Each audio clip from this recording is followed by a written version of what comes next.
Hey guys, what's up? It's Randy Rector here and welcome back to another video. Let's check out my 2020 guitar bag.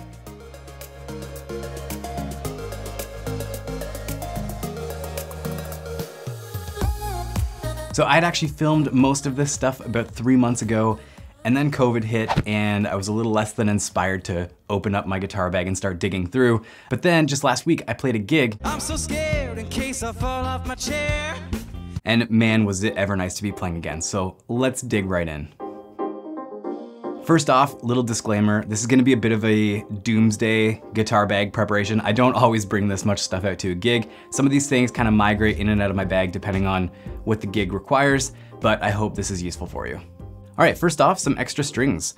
These are D'Addario XL nickel wound 10 to 46s.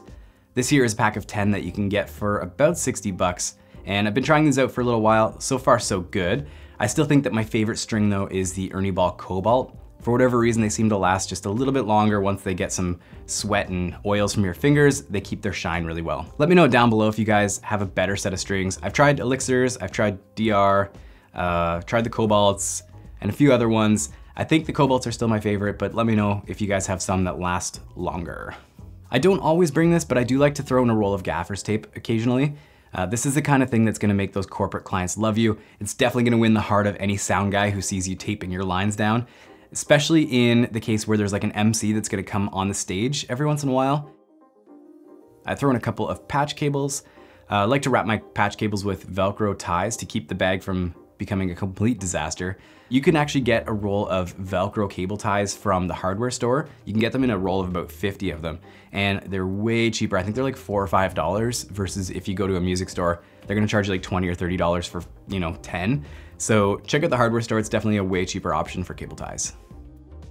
I pack a iPad stand. This is from a Canadian company called Yorkville, and I'm gonna link to all this stuff down below as well.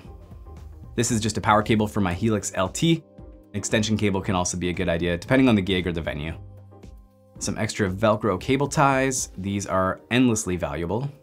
This here is an old hard drive bag that happens to perfectly fit my iPad.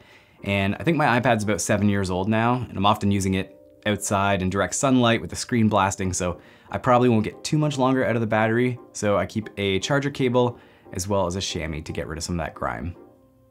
To remedy the old battery, I bring this USB power bank. This is enough to charge my iPad a couple times over, but you do have to remember to charge this as well. It's definitely saved my butt a few times.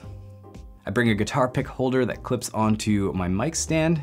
Got a black hand towel, especially for the outdoor gigs. This is useful to keep gear covered, but mostly just to wipe my sweaty ass face. This here is my guitar tech bag. So I have some gauges, rulers, a brush, some dental floss to clean the nut, some nut sauce, and then just some pliers, winders, and various miscellaneous strings.